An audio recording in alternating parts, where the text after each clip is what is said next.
मैं सोनू सज्जन स्वागत करता हूं आपके अपने यूट्यूब चैनल लेट्स स्टार्ट में। तो दोस्तों, आज हम लोग पढ़ेंगे जैन धर्म के बारे में, जानेंगे जैन धर्म के बारे में और इस पे बहुत सारे क्वेश्चन को इसके बाद बनाने की कोशिश करेंगे। उम्मीद करता हूं आप लोग सारे क्वेश्चन को आसानी से बना पाएंगे। तो दोस्तों, सबसे पहले कहना चाहता हूं कि आप लोग इस चैनल को सब्सक्राइब कर दीजिए, लाइक कीजिए और अगर आपको ये वीडियो पसंद आए तो हमें कमेंट में लिख के ज़रूर बताएं। तो दोस्तों, हम लोग स्टार्ट करते हैं जैन धर्म के बारे में।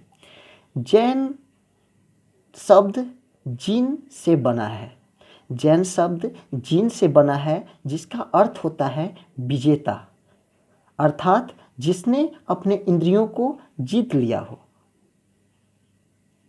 इसे जैन कहते हैं। अब हम जैन धर्म के बारे में जानेंगे। जैन धर्म के संस्थापक ऋषभदेव थे, जिन्हें आदिनाथ और वृषभनाथ के नाम से भी जाना जाता है। जैन धर्म के संस्थापक ऋषभदेव थे, जिन्हें आदिनाथ और वृषभनाथ के नाम से भी जाना जाता है। जैन धर्म में कुल 24 तीर्थकर हुए हैं, जिनके बारे में हमें बारी बारी से कुछ प्रमुख के बारे में जानना है। सबसे पहले हम आपको बता दें, जैन धर्म में तीर्थकर का अर्थ होता है संसार सागर से पार कराने के लिए औरों के मार्ग को बताने वाला। तीर्थकर का अर्थ होता है संसार सागर से पार कराने के लिए औरों के मार्ग को बताने वाला, उसे तीर्थकर कहा जाता है। जैन धर्म में कुल 24 तीर्थकर हुए हैं, जिसमें जैन धर्म के संस्थापक एवं प्रथम तीर्थकर ऋषभदेव, यानी जिन्हें आदिनाथ और वृषभनाथ के नाम से भी जाना जाता है। जैन धर्म के दूसरे तीर्थकर अजितनाथ हुए। इनके बारे में भी कभी कभी क्वेश्चन पूछा गया है। जैन धर्म के 19वें तीर्थकर मल्लीनाथ थे। इनके बारे में संशय है, कुछ का कहना है कि ये स्त्री थे और कुछ का कहना है कि ये पुरुष थे। इसमें मतभेद है। जैन धर्म के 22वें तीर्थकर अरिष्टनेमी हुए। इनके बारे में भी कहीं कहीं प्रश्न देखा जाता है, तो हमें इनके बारे में भी जानना चाहिए। और जैन धर्म के 23वें तीर्थकर पारसनाथ हुए। इनके बारे में हमें विस्तृत रूप से जानना है। और जैन धर्म के अंतिम एवं 24वें तीर्थकर महावीर स्वामी हुए, जिनके बारे में भी हमें बृहद रूप से जानना है। वैसे तो पार्श्वनाथ से पहले के तीर्थकरों के का ऐतिहासिकता संदिग्ध है, लेकिन ऋग्वेद में अरिष्टनेमी और पार्श्वनाथ के बारे में हमें ज्ञान प्राप्त होता है। अब हम पार्श्वनाथ के बारे में जानेंगे। पारसनाथ काशी नरेश अश्वसेन के पुत्र थे। इन्होंने 30 वर्ष की अवस्था में गृह त्याग कर समेत पर्वत पर 84 दिनों की कठिन तपस्या के बाद कैवल्य यानी ज्ञान की प्राप्ति हुई। इन्होंने 70 वर्षों तक जैन धर्म का प्रचार प्रसार किया। इन्होंने 4 महाव्रतों का प्रतिपादन किया था, जो इस प्रकार है। पहला, सत्य अर्थात सदा सत्य बोलना। दूसरा, अहिंसा यानी कि हिंसा न करना। तीसरा, आस्तेय अर्थात चोरी न करना। तथा चौथा, अपरिग्रह अर्थात संपत्ति का संग्रह न करना। इस प्रकार इन्होंने इन 4 महाव्रतों का प्रतिपादन किया। इसमें इन्होंने सर्वाधिक महत्व अहिंसा को दिया था। अब हम जैन धर्म के 24वें तीर्थकर महावीर स्वामी के बारे में जानेंगे। महावीर स्वामी को जैन धर्म का वास्तविक संस्थापक माना जाता है। अब आप क्वेश्चन करोगे कि जैन धर्म का संस्थापक तो ऋषभदेव को माना जाता है। जी हाँ, जैन धर्म का संस्थापक ऋषभदेव को माना जाता है एवं जैन धर्म का वास्तविक संस्थापक के रूप में महावीर स्वामी को जाना जाता है। और जैन धर्म के अंतिम तीर्थकर भी महावीर स्वामी ही हुए। जैन महावीर स्वामी का जन्म कुंडग्राम वैशाली में हुआ था। उनके पिता का नाम सिद्धार्थ था, जो ज्ञात्रिक कुल के सरदार हुआ करते थे। उनकी माता का नाम त्रिशला था, जो लिच्छवी राजा चेटक की बहन थी। उनकी पत्नी का नाम यशोदा था तथा उनकी पुत्री का नाम अनुजजा प्रियदर्शनी था। उनके दामाद का नाम जामिल या जमाली। अब आप बोलोगे कि जामिल या जमाली का अर्थ, तो बहुत जगह आपको जामिल और बहुत जगह जमाली भी मिलता है। अब आपको जिस तरह से क्वेश्चन पूछे आप उसका जवाब दे सकते हैं। महावीर स्वामी के बचपन का नाम वर्धमान था। 30 वर्ष की अवस्था में इन्होंने अपने माता पिता की मृत्यु के पश्चात अपने बड़े भाई नंदीवर्धन से आज्ञा प्राप्त करके सन्यासी जीवन का अपना लिया। 13 महीने के पश्चात उन्होंने पूर्णतः वस्त्र त्याग कर पूर्ण नग्न रहने लगे। उन्होंने 12 वर्षों के कठिन तपस्या के पश्चात 42 वर्ष की आयु में जृंभिक ग्राम के समीप ऋजुपालिका नदी के किनारे एक साल वृक्ष के नीचे उन्हें कैवल्य की प्राप्ति हुई। एक बार हम लोग फिर से इस लाइन को दोहराते हैं।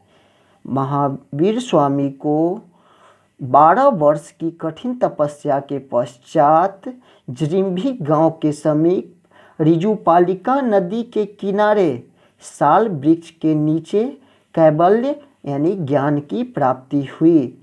इसके बाद उन्हें जीन यानी विजेता, अहर्त यानी पूज्य और निग्रंथ मतलब बंधन रहित कहलाए। महावीर स्वामी के अनुयायी को निग्रंथ कहा जाता है। महावीर स्वामी ने अपने उपदेश प्राकृत यानी अर्धमगधी भाषा में दिए। महावीर स्वामी के प्रथम अनुयायी उनके दामाद जामिल या जमाली हुए। महावीर स्वामी ने अपने अनुयायियों को 11 गण यानी समूहों में विभाजित किया तथा प्रत्येक समूहों को अपने प्रमुख शिष्य यानी गंधर के नेतृत्व में रखा। आर्य सुधर्मा अकेला एक गंधर था जो महावीर के मृत्यु के पश्चात भी जीवित रहा। आर्य सुधर्मा एकमात्र ऐसा गंधर था जो महावीर स्वामी की मृत्यु के पश्चात भी जीवित रहा। जैन धर्म में 4 महाव्रत का जैसा हम पीछे देख चुके हैं, जैन धर्म में 4 महाव्रतों को पार्श्वनाथ ने प्रतिपादित किया था तथा 5वां एवं अंतिम ब्रह्मचर्य जिसे इंद्रिय निग्रह करना अर्थात इंद्रियों को जीत लेना महावीर स्वामी ने जोड़ा था। इस प्रकार जैन धर्म में 5 महाव्रत हुए जो इस प्रकार है, जिसे एक बार पुनः हम देखेंगे और हमारा रिवीजन भी हो जाएगा। तो आइए हम इसे देखते हैं। सत्य या अमृषा। सत्य का अर्थ होता है कि सदा सत्य बोलना और अमृषा का अर्थ होता है कभी झूठ न बोलना। तो सत्य या अमृषा यानी सदा सत्य बोलना। अहिंसा यानी हिंसा न करना। उसके बाद अस्तेय का अर्थ होता है कि चोरी न करना। और परिग्रह अर्थात संपत्ति को न रखना होता है। और अंतिम जो महावीर स्वामी ने जोड़ा था वो था ब्रह्मचर्य अर्थात इंद्रिय निग्रह करना यानी कि अपने इंद्रियों को जीत लेना। इस प्रकार जैन धर्म के 5 महाव्रत इस प्रकार हैं। एक बार फिर से सुन रहे हैं। सत्य, अहिंसा, अस्तेय और परिग्रह और ब्रह्मचर्य। जैन धर्म में सांसारिक बंधनों से छुटकारा पाने के लिए उपाय बताया गया है, जिसे जैन धर्म में त्रिरत्न कहा जाता है, जो इस प्रकार है। पहला सम्यक ज्ञान, दूसरा सम्यक ध्यान एवं तीसरा सम्यक आचरण। एक बार फिर से देखेंगे। जैन धर्म का त्रिरत्न है सम्यक ज्ञान, सम्यक ध्यान तथा सम्यक आचरण। जैन धर्म अनिश्वरवादी है। जैन धर्म अनिश्वरवादी है। यह ईश्वर में विश्वास नहीं करता, लेकिन जैन धर्म आत्मा में विश्वास करता है। जैन धर्म में सप्तभंगी ज्ञान को अन्य नाम से स्यादवाद या अनेकांतवाद के नाम से भी जाना जाता है। जैन धर्म में सप्तभंगी ज्ञान को अन्य नाम स्यादवाद या अनेकांतवाद के नाम से भी जाना जाता है। महावीर स्वामी की मृत्यु 468 ईसा पूर्व में 72 वर्ष की आयु में मल्ल राजा श्रीपाल के शासनकाल में राजगीर के समीप पावापुरी में हुआ था।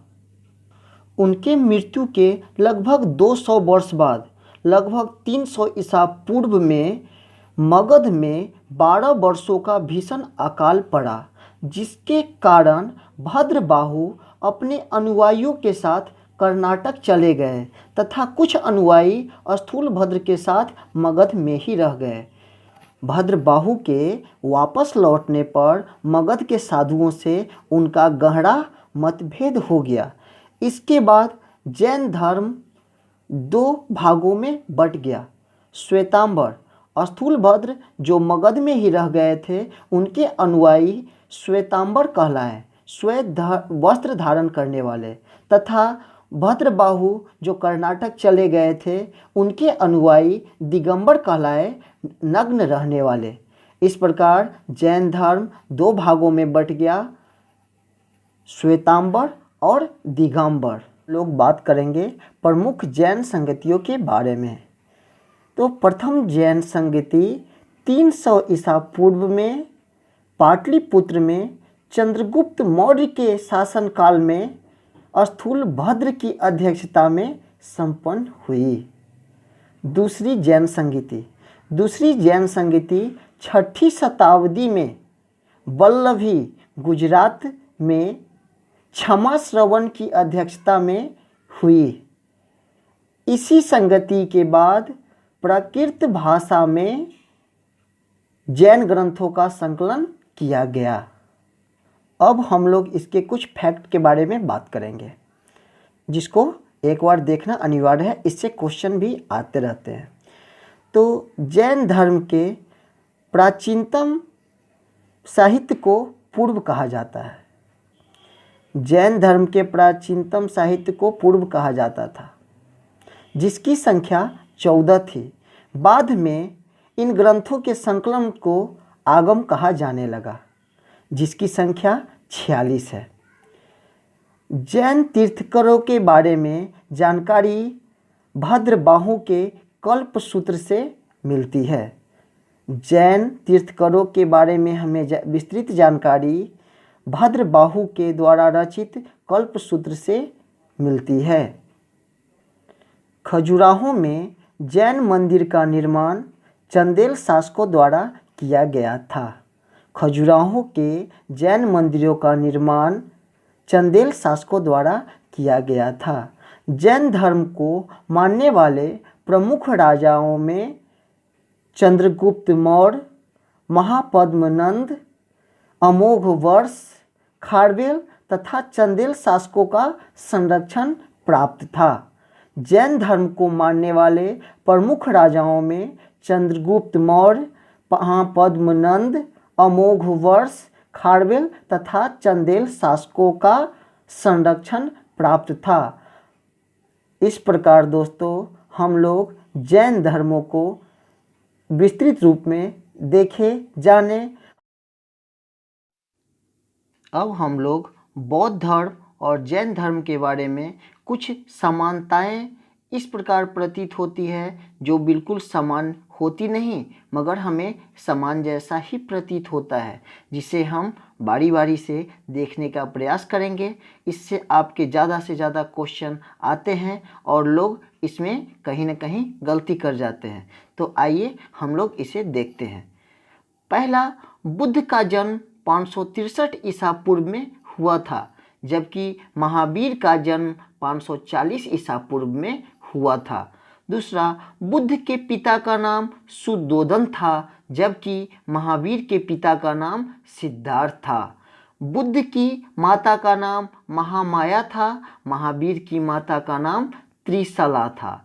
बुद्ध की पत्नी का नाम यशोधरा था, महावीर की पत्नी का नाम यशोदा था। बुद्ध के पुत्र का नाम राहुल था और महावीर के पुत्री का नाम अनुजया प्रियदर्शनी था तथा दामाद का नाम जामाली था। बुद्ध के बचपन का नाम सिद्धार्थ था, महावीर के बचपन का नाम वर्धमान था। बुद्ध 29 वर्ष में गृह त्याग किए थे, जबकि महावीर ने 30 वर्ष की आयु में गृह का त्याग किए। बुद्ध को 6 वर्षों की कठिन तपस्या के बाद ज्ञान की प्राप्ति हुई तथा महावीर को 12 वर्षों की कठिन तपस्या के बाद ज्ञान की प्राप्ति हुई। बुद्ध को निरंजना नदी के किनारे पीपल वृक्ष के नीचे वैशाख पूर्णिमा को ज्ञान की प्राप्ति हुई, जबकि महावीर को जृंबिक गांव के समीप ऋजुपालिका नदी के किनारे साल वृक्ष के नीचे ज्ञान की प्राप्ति हुई। बुद्ध के उपदेश की भाषा पाली थी, जबकि महावीर के उपदेश की भाषा प्राकृत यानी अर्धमगधी थी। बुद्ध की मृत्यु 483 ईसा पूर्व में कुशीनगर उत्तर प्रदेश में हुई, जबकि महावीर की मृत्यु 468 ईसा पूर्व में राजगिरी के निकट पावापुरी में हुई। तो दोस्तों, इस प्रकार से हम लोग बौद्ध धर्म तथा जैन से संबंधित कुछ प्रश्न जो देखने में समान लगते हैं लेकिन रियल में ये समान नहीं होते हैं, इसे बारी बारी से देखा। आप लोग इसका एक स्क्रीनशॉट करके भी रख लेंगे ताकि इस क्वेश्चन को देखने के लिए आप इसे कभी भी फुर्सत में देख सकते हैं। इस प्रकार हम लोग जैन धर्म को पूर्णतः समाप्त कर लिए। अब आप लोग किसी भी पुस्तक से जैन धर्म का क्वेश्चन निकाल कर देखेंगे तो मुझे उम्मीद है कि ज़्यादा से ज़्यादा क्वेश्चन को आप सॉल्व कर पाएंगे। इससे पहले एक बात आपको और कहना चाहता हूँ कि आप लोग इस वीडियो को एक बार अच्छी तरीके से देखें तथा जहाँ भी आपको किसी प्रकार का कन्फ्यूजन होता है, जहाँ लगता है आप नहीं समझ पाएँ, इसके लिए एक बार इस वीडियो को पुनः देखें। इसके बाद आप किसी भी बुक से क्वेश्चन उठाकर देखेंगे तो मुझे विश्वास है कि आप इसके लिए ज़्यादा से ज़्यादा क्वेश्चन का आंसर दे पाएंगे और आपको लगेगा कि आप क्वेश्चन कर पा रहे हैं। तो दोस्तों, इस वीडियो में इतना ही। मिलेंगे अगले वीडियो में एक नए टॉपिक के साथ। आप लोग इससे एक अनुरोध है कि आप लोग इस वीडियो को सब्सक्राइब कीजिए, लाइक कीजिए और अपनों दोस्तों के साथ शेयर करना न भूलें। तो मिलते हैं अगले वीडियो।